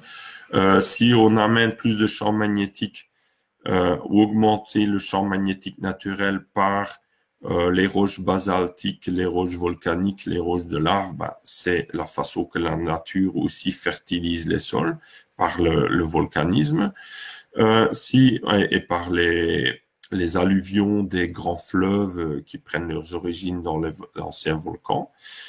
Donc, quelque part, on aide la nature et les résultats seront bien plus grands. Et quand on dit, voilà, comme là, la remarque, je laisse la plante se démerder, ça veut dire qu'on a une posture, une attitude que, oh, cool, relax, on a envie d'en faire le moins possible. Un petit peu comme ça, je dis ça pas négativement, mais dans le sens que voilà, que la nature se démerde, elle trouve bien son équilibre. OK. Mais si on l'aide un petit peu, mettre un peu de basalte, mettre une tour ronde, mettre un circuit électroculture en place, on le fait une fois en 10 ans, on va dire. Ou en 20 ans, ou en 30 ans, il y a des choses qu'on peut faire une fois et après c'est là pour toujours. Donc, la plante se démerdera aussi, mais elle aura beaucoup plus facile à se démerder, on va dire. Elle va s'épanouir. Elle ne sera pas dans la misère, me démerder, un peu comme un humain qui dit, oh, je dois me démerder. Non, là, c'est vraiment, je suis bien et je m'épanouis et je fais encore mieux. Vous voyez, c'est une tout autre vocabulaire et toute autre logique. Ouais. Mais ça, je pense qu'on n'est pas assez conscient. Les gens, ils pensent que quand on fait rien, là, c'est l'optimum. Dans des réseaux permaculture et tout, il y en a qui pensent comme ça que la nature, on fait rien, là, c'est l'optimum. Non, là, quand on fait rien, regardez les forêts, vous faites rien, les forêts meurent. Même les forêts diversifiées, ils meurent aujourd'hui dû aux ondes électromagnétiques et aux pollutions et aux cycles et certains cycles naturels aussi. Donc, il faut quand même faire quelque chose, si on veut pas assister à simplement la mort des forêts ou à la mort de son jardin, ou si on veut un beau jardin, il faut quand même faire quelque chose. Ça vient pas de nulle part. Voilà. Même dans notre esprit, comme je dis, faire une prière, comme là, j'expliquais l'exemple à Saint-Pétersbourg, où je fais le vœu, on va dire, de rencontrer tel ou tel genre de personne, j'ai fait quelque chose. Même faire un vœu, une prière, c'est faire quelque chose aussi. C'est pas juste, je reste là comme un zombie, et ça va m'arriver tout seul, non. À la limite, imaginez, voilà, il y a le directeur du jardin botanique qui veut me rencontrer, mais moi, je fais comme le zombie. Le directeur, il me voit, mais il fait semblant qu'il m'a pas vu, il repart. C'est logique. Donc, il faut quand même faire quelque chose. Donc, il faut quand même se présenter, donc, c'est une attitude. Et une attitude, ça coûte rien. Une attitude. Ouais. C'est la puissance ou le pouvoir de l'attitude. Ouais.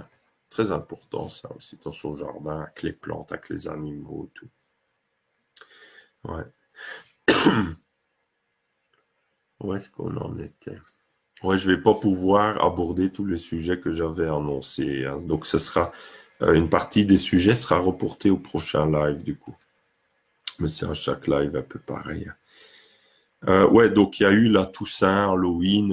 Honnêtement, moi, Halloween, ça me sort par les oreilles. C'est vraiment pas une fête pour moi, c'est pas une fête. Hein. Pour moi, c'est Halloween tous les jours. Et après, il y a la Toussaint. Et je pense qu'il faut alors fêter Toussaint. La tradition, c'est Toussaint, c'est pas Halloween en France. Hein. Toussaint, ça veut dire fêter les saints. Ce que j'ai compris, hein. Après, moi, je suis pas spécialiste de ça. Mais c'est même au-delà des religions. Tout ça, c'est fêter tout ce qui est saint, on va dire. C'est les saints, tous les gens qui nous ont aidés dans la vie et qui nous aident encore. Nos ancêtres. Hein, donc, souvent, dans la tradition, par exemple, en Alsace, on va visiter les tombes de nos ancêtres pour penser à eux et ça permet d'entrer dans une sorte d'introspection aussi. C'est tout autre chose que la fête Halloween dégueulasse qu'on nous présente dans les médias.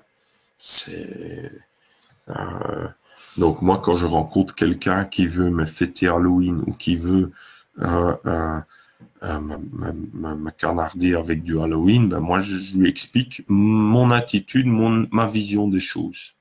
Et après, souvent, il arrête de me bassiner avec du Halloween. Après, il a une attitude un peu plus respectueuse de la vie et de lui-même hein, aussi. Hein. Parce que aller se déguiser en monstre, c'est quand même pas très respectueux de l'être humain non plus, quelque part. Alors voilà, c'est juste mon avis. Mais on voit bien que au niveau nourriture, quand on compare tout ça, où les gens alors souvent ils se réunissent en famille parce qu'ils vont par exemple visiter une tombe qui est dans le village de leurs parents ou de leurs grands-parents ou ben, ils se réunissent en famille, ils vont manger quelque chose ensemble ou ils mangent ensemble un repas traditionnel de leur région. Ben, c'est tout à fait une autre philosophie que d'aller aller commander des bonbons chimiques avec les enfants et leur faire peur et les traumatiser et leur apprendre à commander des bonbons chimiques et à être content de recevoir de la pollution chimique et d'ingurgiter ça. Et après d'être malade, après il y en a, ils sont malades parce qu'ils ont mangé trop de bonbons et ils sont contents d'avoir été malades parce qu'ils ont mangé trop de bonbons, mais c'est pas le monde à l'envers, les gens ils se rendent pas compte ou quoi. Faut vraiment... Mais moi j'essaye que mes enfants restent plus loin de ça possible, hein, parce que c'est vraiment les valeurs complètement inversées. Ouais. Nous on est là pour la bonne nourriture. Donc, Halloween, ça va pas ensemble. Hein. Ouais.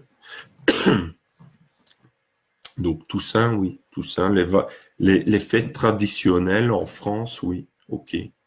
Hein. Ce sont les fêtes de la France, on va dire, hein, et de d'autres pays de même culture.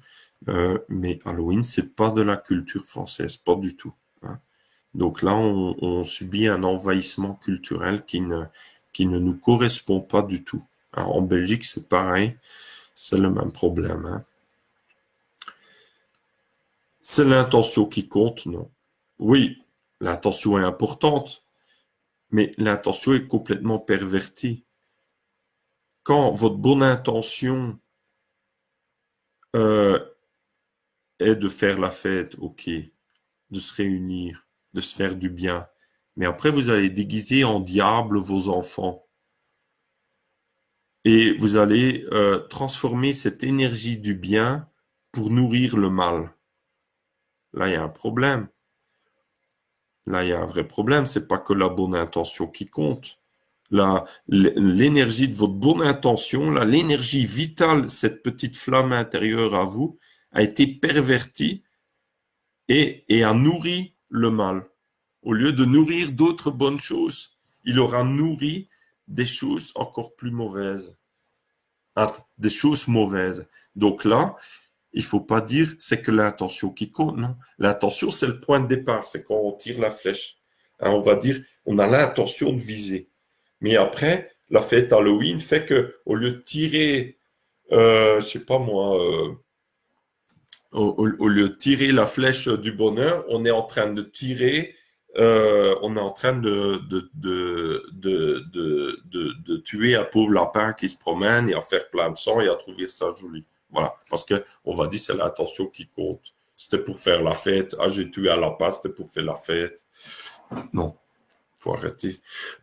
À un moment donné, un enfant, il peut faire beaucoup de mal, hein. Par exemple, il a de bonnes intentions, il va tirer, je sais pas moi, un enfant de 2, 3 ans, je vois bien ça, avec mes petits-enfants, mes filles, faut apprendre, ils ont tous de bonnes intentions, mais ils peuvent faire les pires bêtises avec des bonnes intentions.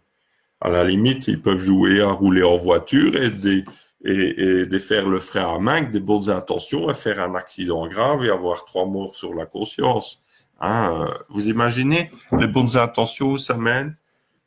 Comme on dit, l'enfer est pavé de bonnes intentions. Et il faut bien se rappeler de ça.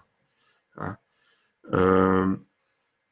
Et donc, je pense qu'il faut arrêter de dire à tort et à travers, c'est que l'intention qui compte. Non.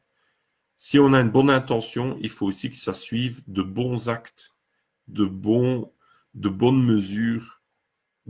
Et là, dans l'exemple des fêtes, Halloween et tout ça, ben voilà, on peut avoir des bonnes intentions, mais alors on fait pas Halloween. On réfléchit un peu aussi. Les bonnes intentions du cœur, on va dire. Après, on mouline et on réfléchit pour avoir des bonnes idées. Mais si les bonnes intentions du cœur n'arrivent pas à faire des bonnes idées, parce qu'on est pollué par les médias, par Halloween et plein d'autres bêtises de notre société, je sais pas moi, de la théorie du genre ou les pesticides, les OGM. Ah ben c'est de beaux OGM parce que le chercheur il avait une bonne intention. Non, ouais.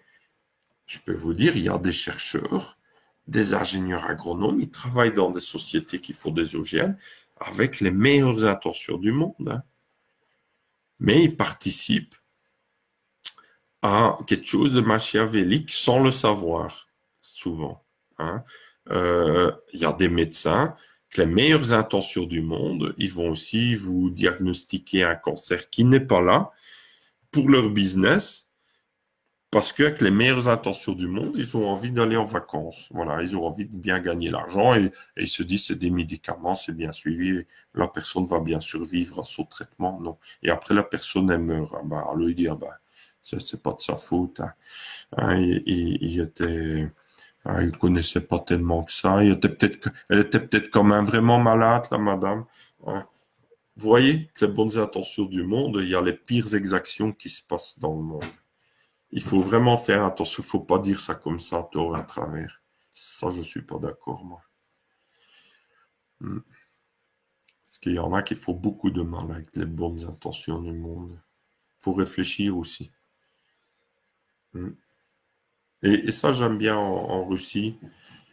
C'est que on voit que les gens, bah, il y a la bienveillance. Ils ont vraiment, la plupart, ils ont quand même des bonnes intentions. Hein.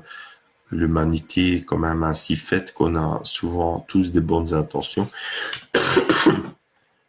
Mais ils réfléchissent aussi. Je pense que c'est peut-être le côté du froid qui fait que on réfléchit plus que quand il fait chaud. Peut-être. Bah, d'ailleurs, moi j'aime bien le froid. Après, tout le monde n'aime pas ça, mais euh, euh, je pense que c'est pas pour rien que les meilleurs joueurs d'échecs sont souvent en Russie. Hein. Il y a de l'intelligence aussi. Hein. Donc,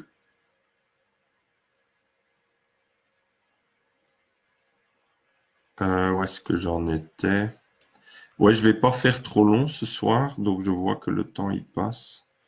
Euh, Qu'est-ce que je voudrais encore vous parler? Donc, ah oui, donc ça c'est juste un point là. Hein. Donc, il y a déjà eu 26 lives. Je me suis amusé une fois à compter les lives. Je ne savais pas combien il y en avait. Et j'ai compté qu'il y a eu 26 lives déjà, électroculture. Euh, vers mi-octobre. Donc, le dernier, c'était le 8 octobre. Donc là, on est le 3 novembre. Donc là, on est le 27e live. Et ça fait déjà plus de 52 heures de live autour de l'électroculture, d'informations qui ont été partagées, donc beaucoup de nouvelles informations. Dans chaque live, il y a eu des nouvelles informations aussi. Et ça, je trouve, je suis même impressionné de moi-même. Je trouve ça quand même super. Donc, je vais continuer parce que j'ai plein d'idées, plein d'informations que je voulais encore vous partager et que je n'ai pas encore pu faire de live sur le sujet, sur certains sujets que je vais vous partager. Par exemple, quand j'étais en Russie, pour revenir au voyage en Russie, à Saint-Pétersbourg, hein, donc j'étais pas toute la Russie, hein, c'est immense la Russie, mais j'étais à Saint-Pétersbourg pendant une semaine environ. Ben, j'ai été voir la cathédrale qui est connue sous le nom de cathédrale Saint-Pierre et Saint-Paul, je pense. Ouais. Et la guide m'a dit que le roi belge, mais c'est pas que le roi, c'est aussi une école et des fondations, la fondation du roi, ils ont offert le carillon à cette cathédrale. Et c'est la cathédrale où est enterré, inhumé tous les princes et les tsars, les Romanov, la famille Romanov, et tous les tsars de Russie. Et donc, moi, je me suis dit, ça, c'est vraiment important. Comme cathédrale, il faut que j'aille voir ça. Déjà que je suis belge et qu'elle me disait que c'était qu'il y avait un lien avec la Belgique, je me dis, il faut absolument que j'aille voir ça. Je me sentais vraiment poussé pour aller voir. Et alors là, j'arrive devant cette cathédrale et j'entends le carillon sonner. J'étais à 100 mètres, on va dire. Et j'entends le carillon sonner. Il y a une grande place devant. Et donc, j'entends le carillon. Alors, tout de suite, je sors mon téléphone avec l'application qui mesure les fréquences. Et là, je tombe sur une fréquence. Je vois une fréquence de résonance 422 Hertz. Pour ceux qui connaissent déjà un peu la musique, ça va peut-être vous parler. Le 422 Hertz, c'était une fréquence qui paraît était utilisée par Mozart. Et dans la musique, il y a différentes fréquences où le La est accordé par exemple à 440 Hertz comme aujourd'hui. Et dans un certain passé, il aurait été beaucoup à 432 Hertz, qui est beaucoup plus naturel et vraiment beaucoup plus harmonieux. Mais certains, comme Mozart, auraient aussi joué beaucoup de musique à 422 Hertz. Alors moi, je me suis toujours posé la question, pourquoi? Et alors là, j'ai fait une analyse et je suis tombé, donc c'était il y a déjà plusieurs années, je me suis posé cette question. Et j'ai découvert que quand le La est à 422 Hertz, alors le Do est à 250 Hertz, 250,56 pour être précis, selon mes calculs, et le Ré à 281 Hertz,88, selon mes calculs. Et alors là, j'ai calculé que ça correspond exactement à une harmonique. Quand divisé par 7,83, on arrive à un multiple entier de 7,83, qui est la fréquence de résonance des ondes Schumann, à la fréquence de base des ondes Schumann. Donc, imaginez Mozart, dans ce temps-là, on n'avait pas encore les appareils de mesure pour mesurer les ondes Schumann. Ils n'étaient pas connus encore officiellement. Ben, lui, il a, par son intuition, par son, on va dire, je ne sais pas comment il a décidé ça, hein, mais par son ressenti, il s'est dit, je vais accorder mes instruments à 422 Hertz. Et là, il devait sortir vraiment peut-être plus en phase avec l'univers, avec la planète Terre. C'est surtout, c'est pas vraiment avec l'univers que c'est en résonance, c'est vraiment la planète Terre. Parce que les ondes Schumann, c'est vraiment typique de la planète Terre. Hein. C'est pas de l'univers, ça. Hein. C'est vraiment la planète Terre. Que le 432 Hertz, là, c'est vraiment avec l'univers. Parce que ça, c'est vraiment en résonance avec la molécule d'eau. Avec l'eau. Et l'eau, on trouve partout dans l'univers. Que Le 422, ça c'est vraiment en résonance avec les ondes de la Terre, on va dire, hein, les ondes comme le battement du cœur de la Terre. Et souvent les médiums, les thérapeutes, les magnétiseurs, ils ont dans leur fréquence cérébrale aussi, il faut savoir que la bande de fréquence cérébrale, ah, c'est marrant, hein, les rides, ça fait un peu comme des fréquences. Ben, vous voyez là, il y a le 432, le 422. Ah, c'est rigolo.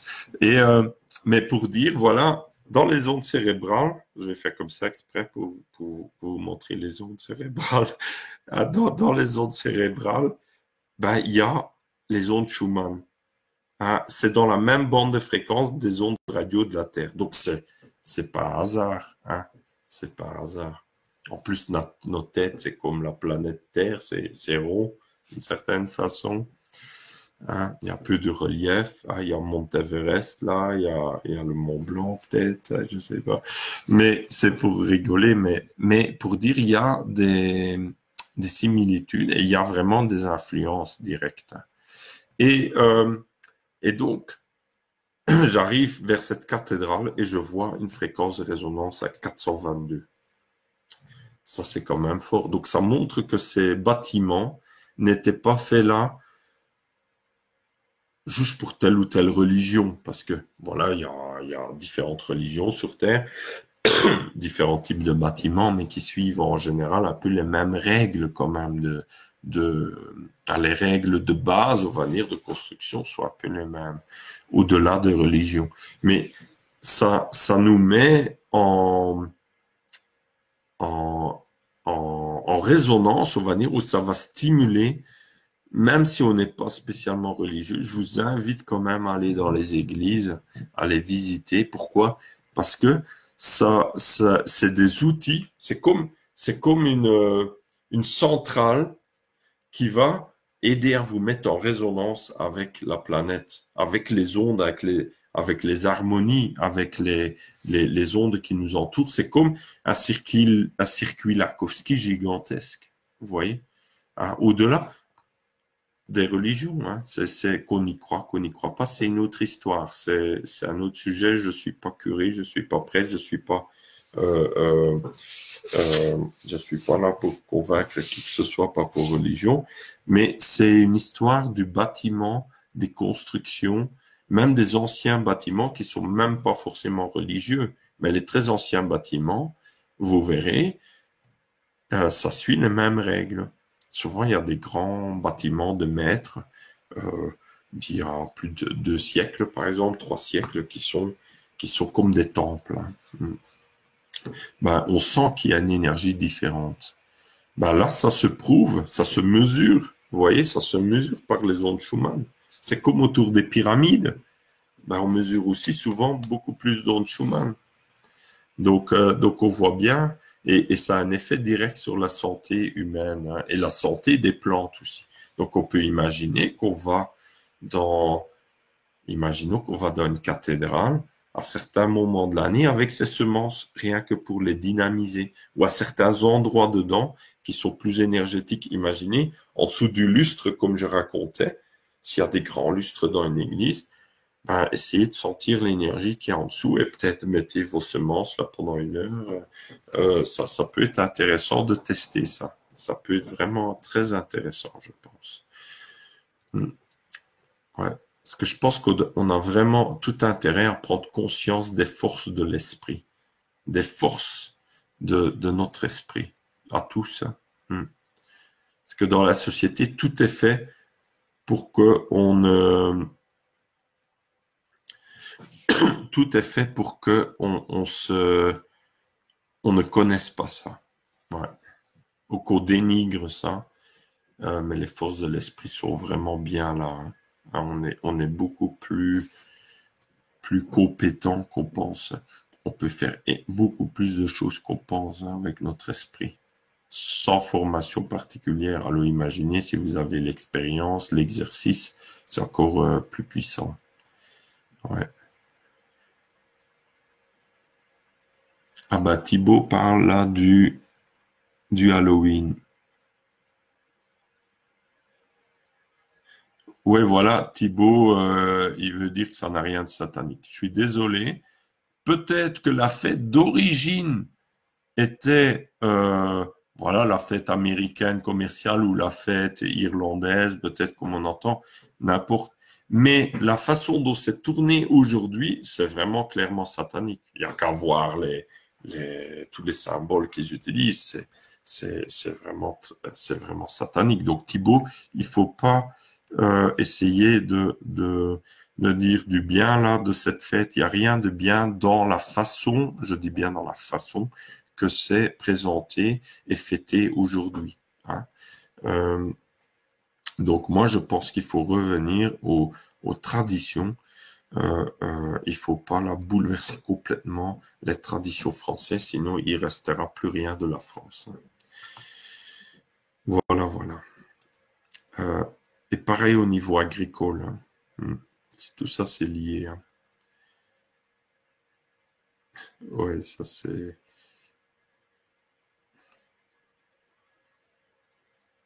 Ouais.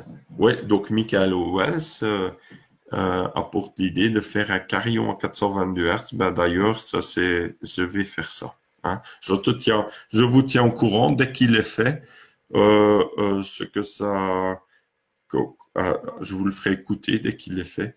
Mais c'est une bonne idée. Et justement, ben là, je vais faire ça. C'est une super bonne idée. J'ai pensé, mais j'avais oublié, mais j'ai pensé aussi à ça euh, euh, il y a quelques jours là. C'est vrai. Et là, maintenant que tu dis ça, ben, ça me rappelle et c'est une super bonne idée. Je pense que ça peut être très intéressant. Hmm. Ouais. Ah, bonsoir Anya aussi. Donc là, quel sujet je vais encore vous parler? Donc là, il y a ouais, cette fréquence de 422 Hz. Ah oui, encore quelque chose d'exceptionnel à cette cathédrale. C'est que j'ai lu d'un article belge où il parle de cette offrande de ce carillon à Saint-Pétersbourg. Donc, c'est quelque chose qui s'est passé il y a peut-être il y a un maximum 10, 20 ans. Hein, c'est assez récent. Hein. Et ben, ils ont fait dans ce carillon, devinez combien il y a de cloches. En général, il y en a une trentaine, 30, 35. Et là, il y en a exactement 51. 51, ça vous dit quelque chose. C'est l'angle de la pyramide, hein, donc entre les deux arêtes qui s'opposent. Et c'est aussi l'angle entre la face qui monte et la base.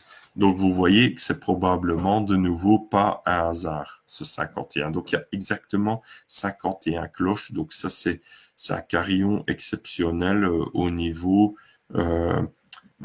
des dimensions, mais au niveau des fréquences aussi, euh, et au niveau du nombre de cloches. Ah, donc, au niveau des fréquences, le 422 Hz que j'ai mesuré vient peut-être même pas exactement du carillon, parce que j'ai pu mesurer aussi des enregistrements faits sur Internet, sur YouTube. Et là, j'ai mesuré 440 Hz. Donc, après, la température peut jouer. S'il fait 20 degrés dehors, ou 10, ou 5, ou 0, les fréquences vont changer. Si les cloches sont en fonction de la température des cloches. Mais ce qui peut se passer, c'est que ces bâtiments, comme une cathédrale, une pyramide, ils sont faits selon une certaine architecture et ça crée des fréquences de résonance. Et alors, quand vous jouez un instrument de musique dedans, ben, il y aura des fréquences qui vont être amplifiées et cette fréquence de 422 Hz a peut-être été amplifiée par le bâtiment lui-même. Donc, il faudrait faire plus de recherches pour être sûr si c'est le carillon qui a créé ce 422 Hz ou si c'est le bâtiment. Dans les deux cas, c'est très intéressant. Hein. Donc, si c'est le bâtiment, alors il faudrait peut-être même mieux faire le carillon en 422 Hz et ça amplifierait encore plus. Un exemple dans les églises, en général, les bâtiments des églises sont faits pour être en parfaite résonance avec le 432 Hz. La pyramide, pareil. Dans la pyramide d'Égypte, dans la chambre des rois, il y a une fréquence de résonance à 432 Hz et pas à 440. C'est pas un hasard, c'est comme ça. Et donc, si maintenant ils font des orgues, des instruments qui sont pas à la bonne fréquence par rapport au bâtiment, ça veut dire qu'ils ont perdu cette connaissance ou qu'ils le font exprès. Voilà, voilà. Ah, donc.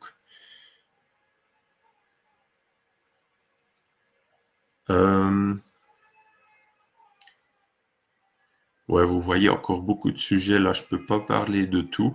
Je pense que je vais finir pour ce soir là sur ce sujet, hein, sur l'histoire des bâtiments. Je vous reparlerai encore de certaines antennes qu'on trouve sur ces bâtiments.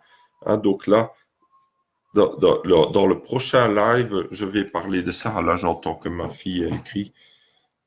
Il y a un souci, mais voilà, mon épouse s'en occupe. Je ne sais pas si vous entendez ça, mais moi j'entends bien ici, mais je ne vais pas vous embêter avec ça.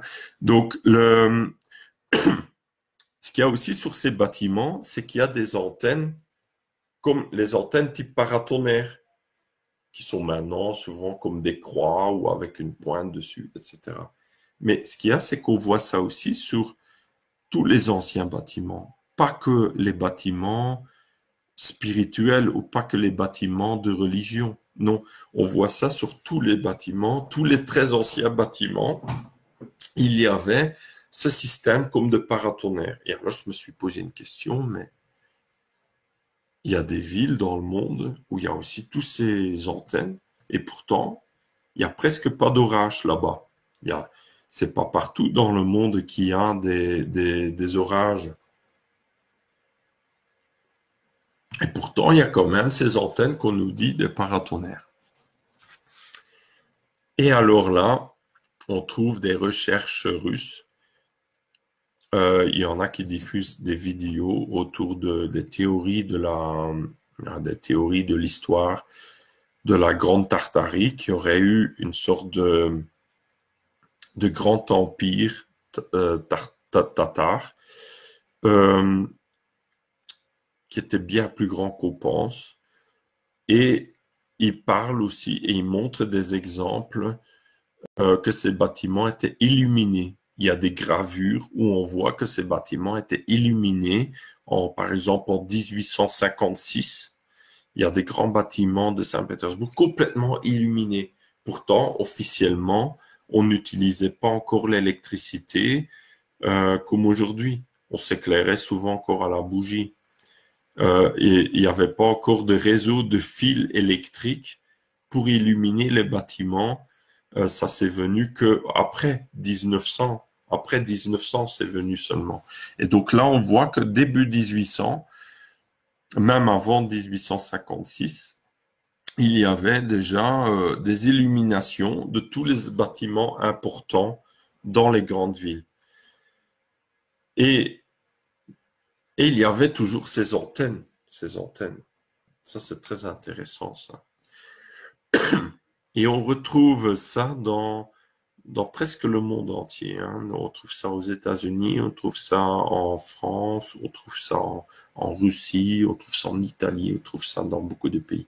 Et donc, ça montre que ils arrivaient à faire de l'électricité différemment, selon des théories qu'on n'apprend pas aujourd'hui. Et selon certaines recherches, hein, de nouveau de ces Russes, ces antennes, ben vous voyez que ces antennes, c'est pas juste, là j'ai un mètre là pour vous montrer, mais c'est pas juste, voilà, une croix comme ça. Non, ces antennes, il y a des spirales dessus. Il y a, vous voyez, comme un lustre. Vous voyez le lustre avec des spirales partout. Et c'est très symétrique. Ben, le fait que c'est comme ça, ce serait pour capter certaines ondes éthériques, certaines énergies éthériques, et les transformer en électricité ou dans une sorte sorte d'électricité utilisable, une sorte d'énergie par des sortes d'ampoules ou des sortes de systèmes qui le transforment en lumière. Ça, c'est très intéressant. Ça rejoint peut-être aussi les travaux de Wilhelm Reich.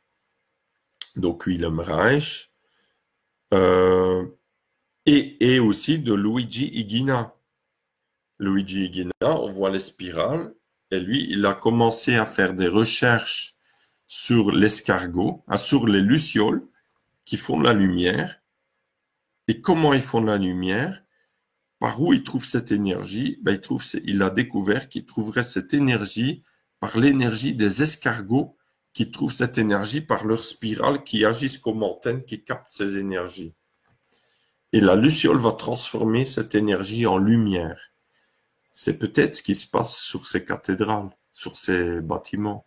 Vous avez des systèmes pleins de spirales, un peu comme Andrea, il est peut-être un visionnaire avec ses spirales, avec ses antennes à spirale.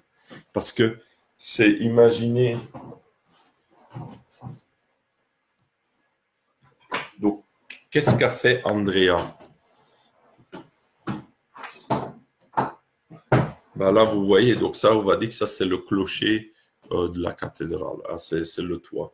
Après, vous avez l'antenne paratonnerre qui dépasse là, ou qui fait une croix. Voilà. On va dire que la croix, c'est vraiment superflu. Avant, c'était même pas forcément une croix. J'ai vu des images où avant, c'était comme ça, comme ça.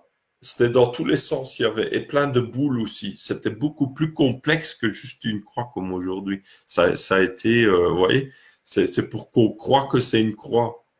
Non, mais c'était pas comme ça avant. C'était pas des croix même avant. C'était des antennes beaucoup plus complexes qui ressemblent plus aux antennes d'Andrea ou de Orongo qui fait aussi des antennes un peu spéciales, hein, plus complexes que juste une antenne paratonnerre. Et donc ça me fait réfléchir à faire évoluer l'antenne paratonnerre aussi.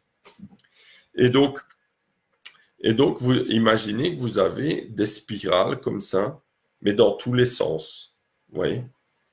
Et que c'est pour capter ces énergies-là qui va les transformer après en électricité. Là, vous avez le lustre et ça éclaire des lumières. Une sorte de dispositif qui peut transformer cette énergie-là en lumière, comme la luciole. Comme la luciole, vous voyez? Alors, imaginez que là, ce que nous, on fait dans nos jardins, c'est ça. C'est qu'on va capter certaines énergies, on ne comprend pas encore tout, mais on commence à comprendre. Là, on trouve des pistes nouvelles et on voit que ces énergies étaient beaucoup mieux comprises dans un lointain passé qu'aujourd'hui et on redécouvre tout ça. Et je dis, rien n'est le hasard parce que il y a justement, si vous vous rappelez mes derniers lives, je parlais des énergies éthériques et de Rudolf Steiner, de Wilhelm Reich, de Trevor Constable James. Et vous voyez, là, j'arrive à Saint-Pétersbourg, je retrouve ces recherches russes sur les énergies éthériques et ces antennes, justement, et que ça servait à transmuter ces énergies éthériques en énergie électrique, utilisable. C'est quand même fou, ça. Donc là, on voit bien que ça rejoint l'électroculture, là, que ça rejoint ce qu'on fait. Et donc, je pense que là, il faut penser différemment. Il ne faut pas penser dans la logique électrique comme on a appris à l'école avec les résistances, les inductances, les condensateurs. Ça, il faut essayer de mettre un peu de côté et il faut réfléchir différemment en énergie éthérique. Moi, je vous invite à lire là-dessus sur les théories de Rudolf Steiner sur l'éther, sur les énergies éthériques, et après sur d'autres qui ont écrit là-dessus, et sur Wilhelm Reich. Par exemple, Wilhelm Reich, pareil, hein, il fait des chambres à orgone. Vous avez différentes couches, métal, matière organique, métal, matière organique. Quand vous regardez une église, une cathédrale, la coupole est métal, de l'or ou de l'or avec il y a de l'or avec du mercure aussi, hein. L'or, mercure, or, mercure. Après, vous avez parfois du bois organique et après à l'intérieur, de nouveau une coupole à l'intérieur dorée ou plein de circuits dorés. Et après, vous êtes là à l'intérieur. Donc, ça fait quelque part une gigantesque chambre à orgone aussi, une église ou une cathédrale ancienne comme ça. Après, que ce soit une cathédrale ou ça peut être un temple hindou aussi, hein, vous avez le même principe. Hein. Donc, que ce soit une cathédrale chrétienne ou un temple hindou ou une pyramide égyptienne, je veux dire, on retrouve un peu ce même principe. Et donc là, on voit qu'il y a vraiment une sorte de recherche d'augmenter cette énergie organique, cette énergie vitale qui nous entoure, qui est partout, mais de la concentrer pour nourrir les hommes, pour élever les hommes. Ou élever la nature ou les graines, parce qu'il y avait aussi des fêtes toujours de semailles où les agriculteurs allaient avec leurs semences vers ces temples-là pour les dynamiser, pour faire un rituel, pour garantir des bonnes récoltes aussi. Et c'est ce qu'on fait dans l'électroculture, avec les différentes techniques, avec les pyramides par exemple. Donc, pour revenir à Willem Reich, donc lui, il mettait alors une sorte d'ampoule à gaz rare, comme argon, xénon, ce qu'on veut, comme ça. Et alors, à la longue, ça commençait à luire de la lumière, à avoir un effet luisant, bleuté, ionisant, un peu comme, vous voyez, comme cette énergie lumineuse bleutée. Comme on voit aussi aux pointes d'un générateur d'ion négatif, aux pointes, on voit aussi cette lumière bleutée, ou au générateur de haute tension, les systèmes Tesla, avec les plasmas. Vous voyez, c'est comme les fils comme ça qui bougent dans une sorte d'ampoule ou autour d'une électrode. Ça fait comme des éclairs, comme une lumière bleutée comme ça. Ben, cette lumière bleutée, en partie, c'est comme de l'énergie vitale concentrée, vous voyez.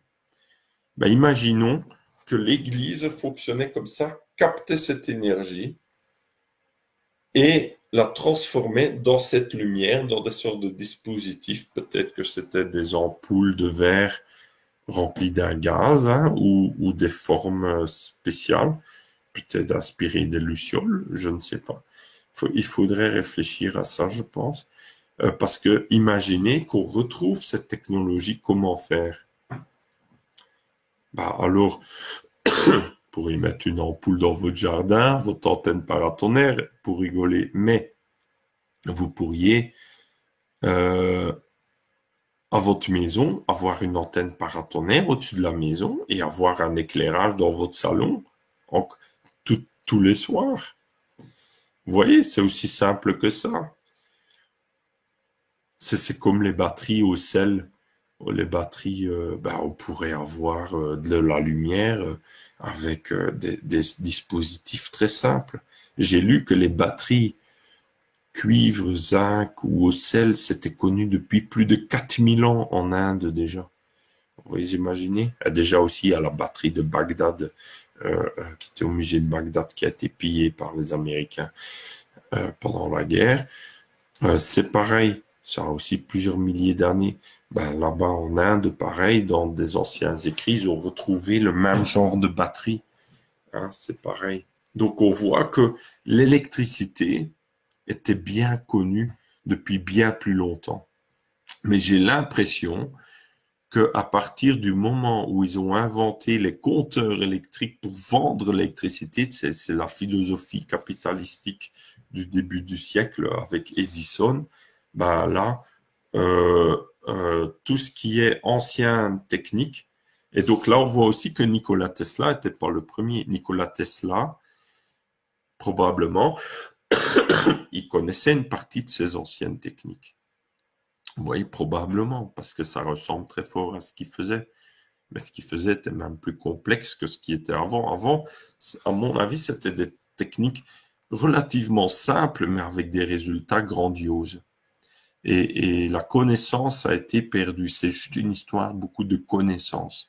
Et donc là, je pense que je ne vais pas enlever l'aura de Nikola Tesla, il a un grand mérite.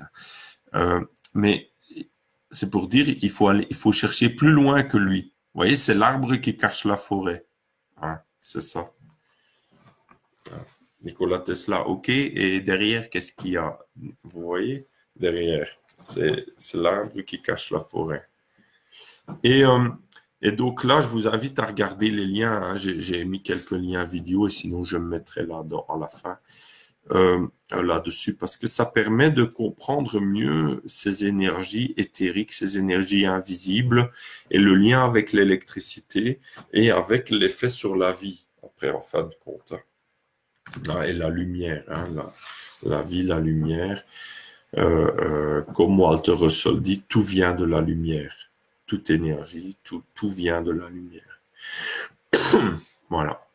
Voilà. Ben, je voulais finir là-dessus, mais on en reparlera, vous verrez, dans les prochains temps, c'est sûr. Et on va sûrement, si on se met à plusieurs là dans le groupe à réfléchir à ça, je suis sûr qu'on va découvrir des nouvelles choses. Parce qu'on est à plusieurs à réfléchir, c'est comme si ça fait un feu d'artifice entre nous et on découvre des choses beaucoup plus vite que si on réfléchit tout seul à ça. Voilà. Ben, merci beaucoup à vous tous. Hein, ça m'a fait plaisir de vous retrouver. Et Большое спасибо, ça veut dire un grand merci à vous tous. Hein, un grand merci.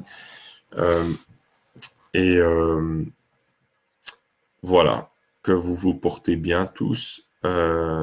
Soignez-vous bien. La santé, c'est important. Ça, on s'en rend toujours compte quand on est un peu pas bien. C'est important. Soignez-vous bien et préparez bien vos jardins.